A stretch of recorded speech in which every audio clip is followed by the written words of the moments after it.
ko woni mo o kafidi on joni no wawi o yeeya ɗum goɗɗo tawa on ɗon eɓe o kafidi ɓen ɓe fewta sengo woto ɓe nanodirta ɗum gasa hara ko ayruɓe ɗum no gasa ɓe o kafidi ɓen lorro heɓa lorra kono sharia on no waɗi ɗon ko honno kan lorra iwrata ɗum wiyete chufa joni so on tigi yeeyi feccere masalan jiyaɗo yen ɗiɗo yi kafi jiyaɗo min mi yeeyi ko an ko mi yeetakima oya soodi geygo amen ngun no selli kono hiɗa jogii haqqe wigol ko hayno yeeto ɗon min on fewjanayi ko sengo mon ngon halas mina mi wowlaade ko onno komin jeeyi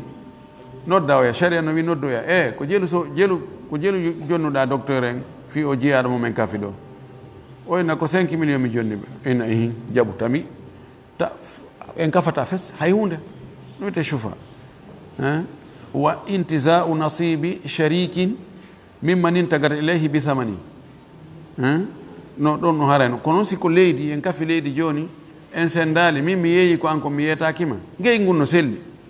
ko woni a jogii chufa mana rambusugol o yaha hettita fof fiwo ta lorra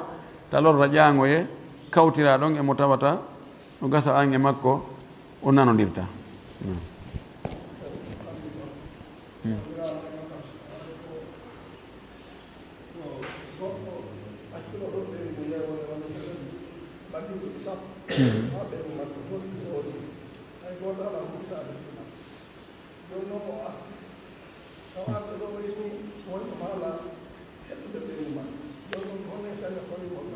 ɓeygu makko no haari jombama ka jombaka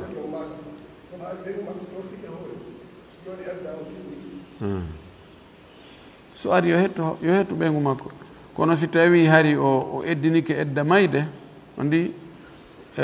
sahaba ɓe ñawuno wonde fimratil mafqud sonnajo mo moodi mo muti ronka andede fi muɗum fes ɓeni ko yo haɓɓo duuɓi 7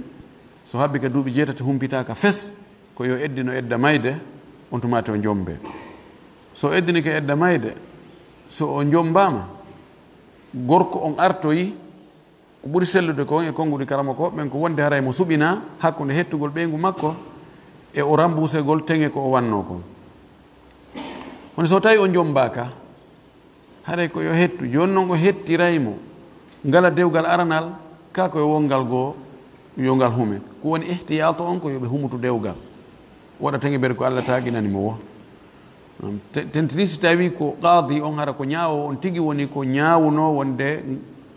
ngal ɗon dewgal ngal heeli yo debbo on eddino edda mayraɗo on haray ko ɓe humutu dewgal